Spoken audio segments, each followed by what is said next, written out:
Trixie. So our speaker is Ben Bartel. He and his wife Lisa farm with Ben's parents on a 3-generation Grovenland farm near Lanigan.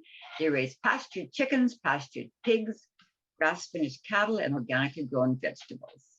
As well as selling at their local farmers market, they offer CSA shares with the deliveries to Saskatchewan, Regina, and other places. And they participate in a cooperative online store, the Farmer's Table. Ben is a member of the board of Farmland Legacies, the Saskatchewan-based land trust that is the subject of his talk. So welcome, Ben. Nice to meet you finally. Thanks. Okay, I am unmuted. Okay, good. Yeah, the thing is indicating. As I mentioned earlier, I'm a Zoom amateur, so I'm kind of learning as I go. But I think at this point it's pretty simple. I didn't complicate my presentation with slides or anything. And yeah, I think I wasn't sure exactly what folks were hoping to learn.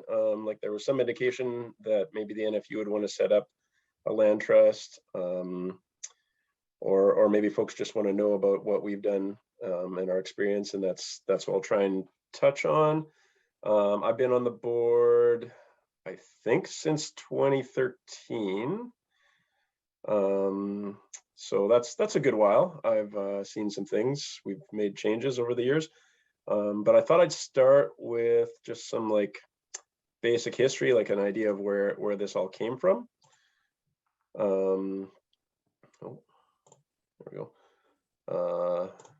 Yeah, so like the Farmland Legacies, which was formerly known as, I think, Genesis Land Conservancy, well before I got there. It sort of came out of the farm crisis of the 80s. Most of this is history I just learned, but I guess I'll give credit to Naomi Beingessner for having compiled it. So yeah, I guess in the early 90s, the Credit Union Central and Federated Co-ops and a couple of church groups funded a study about alternative land ownership models, and they came up with sort of a land trust idea based on sort of the small land trust that existed mainly in the States at the time, and sort of gave the idea of like the donors or the trustees, if you will, would be given sort of a membership and voting share, and they, I think the thing that happened that I found interesting when reading this history was what they suggested was that people could put their land back under their own ownership in order to sell it at any time. Basically, the people doing the study were kind of scared of the idea of something of land not being on the commodity market, which I find interesting because when we've done policy work, we felt like that was actually a really important part of what we're doing, is that it's not on the commodity market. So that's something that when Genesis and now Farmland was started and ongoing, the land that's put in trust remains in trust.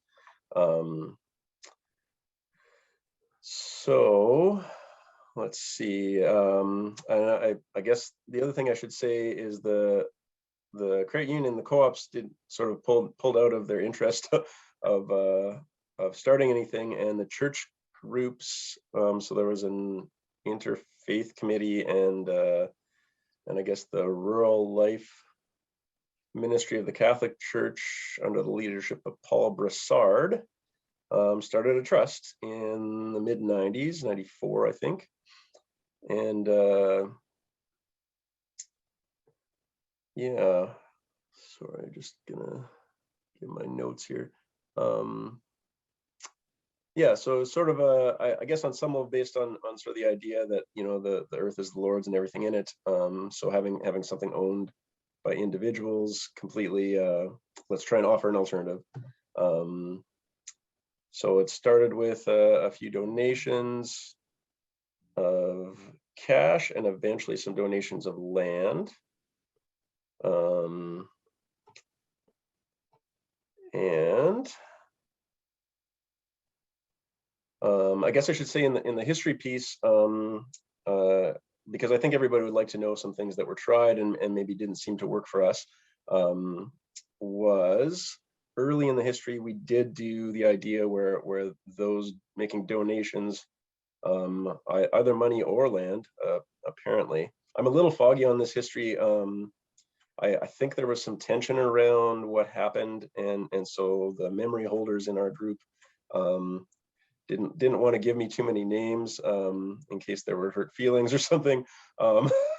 So, but I or anything like that. They were, but my understanding is we ended up dropping that model of sort of share votes because it was inherently unstable. The possibility of people getting together to create a voting bloc and sort of taking the trust in wildly different directions, sort of the specter of that sort of reared its head, and they decided that we would make sure the control was done by a board that had sort of a representation from various faith-based organizations.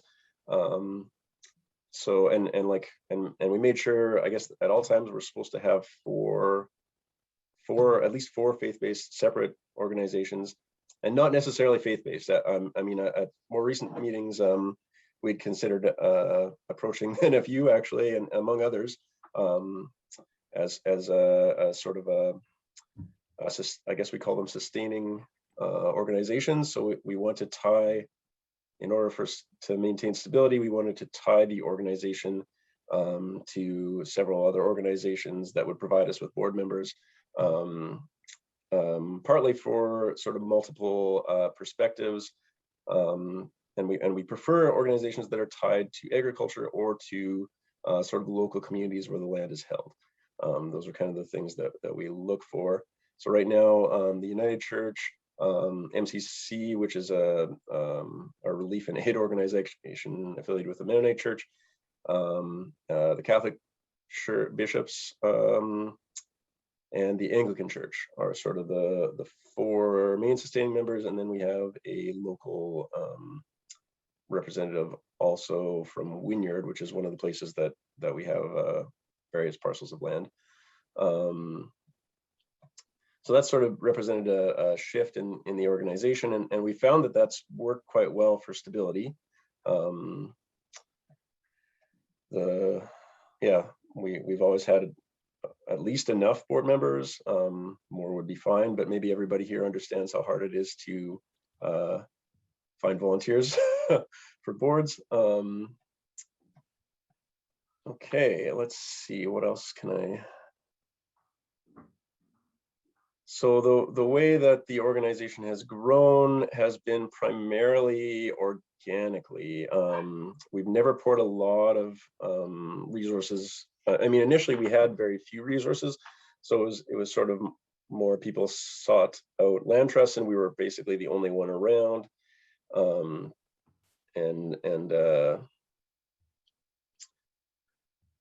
And yeah, so it's been pretty slow growth. I mean, we started with sort of the donation of a couple of quarters, and eventually, like by the mid 2000s, there was about sort of 12 parcels of land. You know, some of them being up to 2 sections, some of them being just a quarter, kind of here and there, dispersed over Saskatchewan and a little bit in Alberta.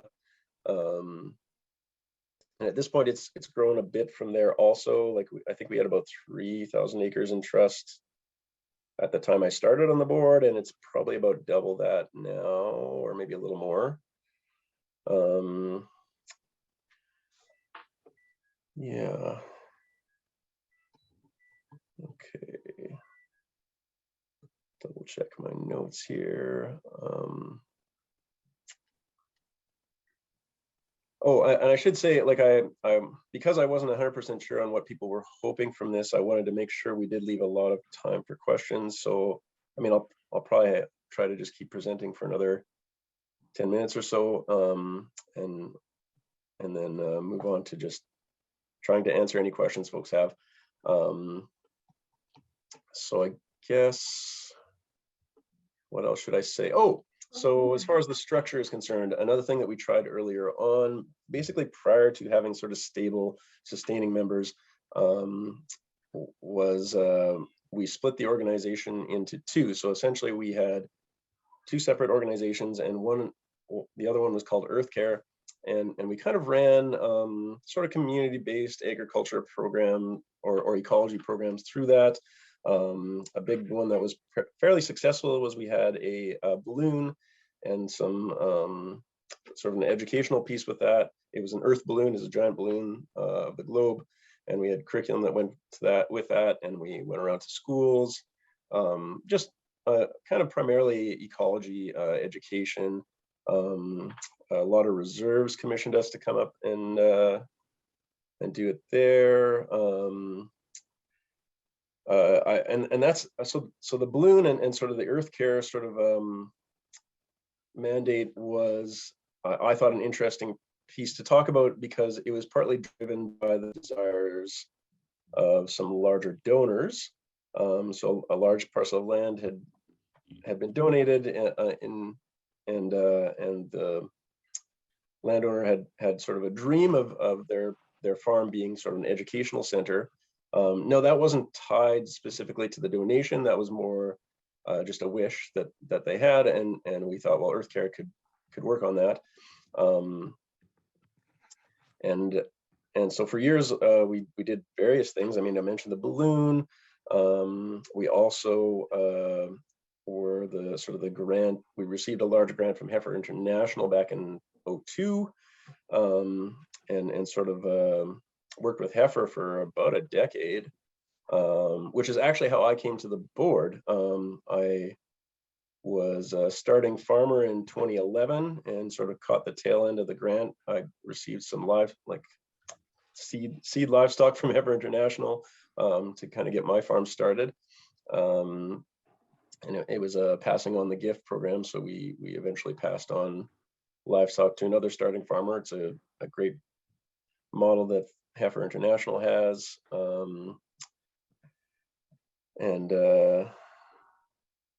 yeah, so that was sort of always a component. But the reason actually that Earth Care was initially sort of a second sister organization was to provide stability. The idea being, if for some reason Earth Care couldn't, or Farmland, or Genesis as it was known originally, couldn't sustain itself, then Earth Care was sort of written in as the sister organization that could hopefully sort of recover and continue on.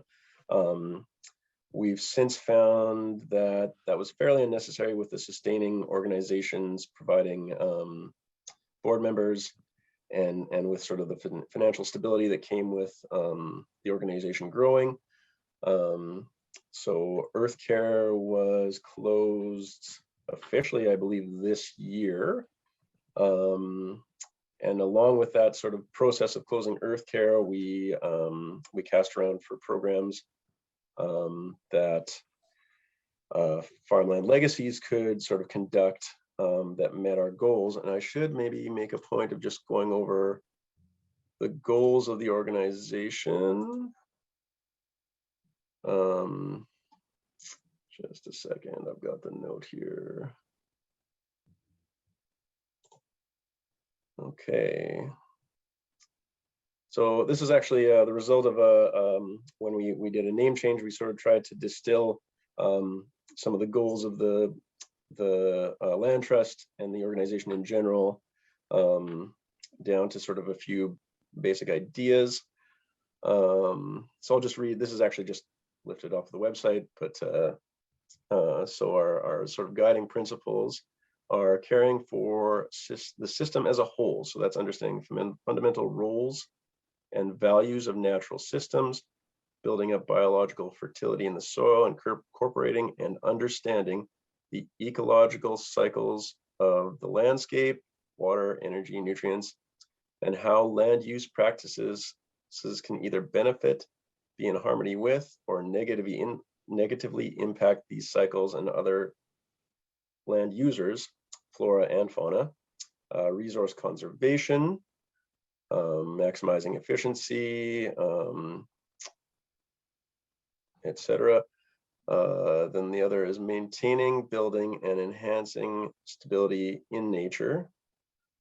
And the third point, which is maybe one that we've focused on in our land trust work, maybe more than anything, is cultural values and ethics. So caring for the health of the land for future generations and long-term economic stability, the link between civilization, urbanization, and the land base and ecosystems that are vital to survival. So the intrinsic value and right to exist of all life on Earth. So those are sort of things that we try to look at when we're developing policies. And sorry, I said I was an amateur. I'm realizing I hope everybody is catching what I'm saying. I think I'm probably talking a little fast. I'll try to slow it down. So I think the point I wanted to lead into is one of the programs we've been running for a few years. That's been, oh, thanks. We've been running for a few years is a food bank program. And I should say my own personal history was that I worked with food banks for my first career kind of before farming was working with food banks in Manitoba. And so we, one of the things I knew was like getting good quality protein was always a difficult thing for food banks. So we have a food bank program that really focuses on doing that. So that's primarily grass finished beef at the moment, as well as lentils. And it's a program that came out of, so for a lot of years, the organization did operate a farm on the parcel of land in Wynyard. And it's sort of done various things since it started. It ran a CSA for a couple of years. If folks don't know what a CSA is, it's sort of like a subscription to a food source, usually weekly, and usually vegetables, although there's lots of models out there. It ran a market.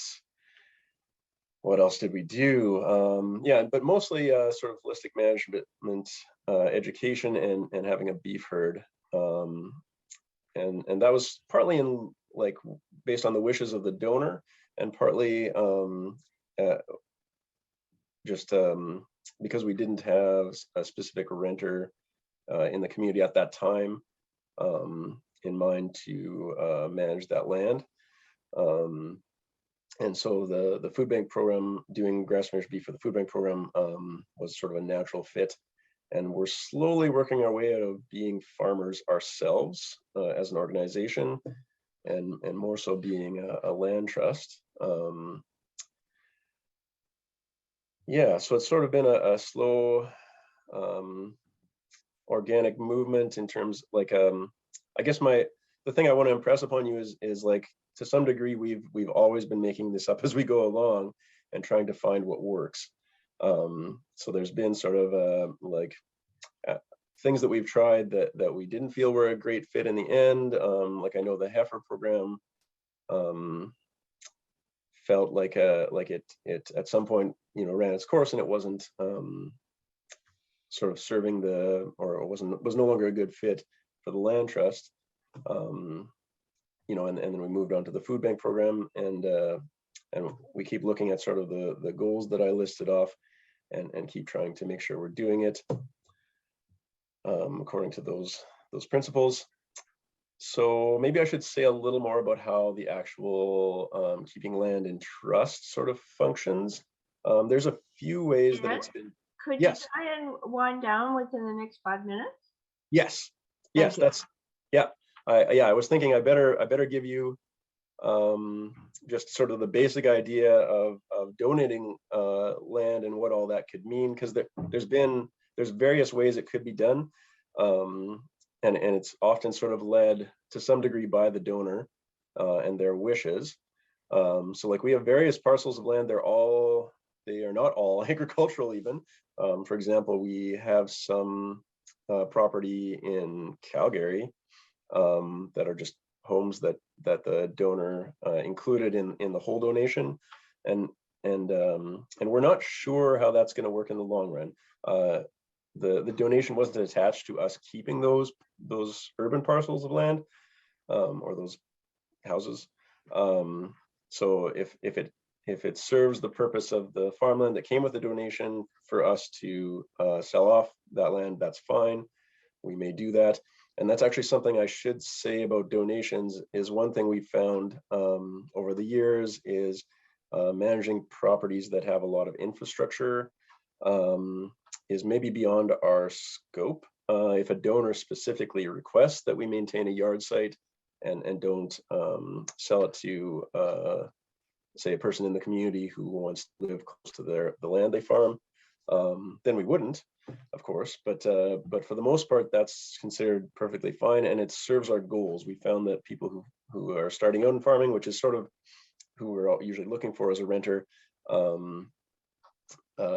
want to at least own some of the land and will just be more amenable to maintaining and building onto infrastructure on their yard site if they own it. I think we all understand that.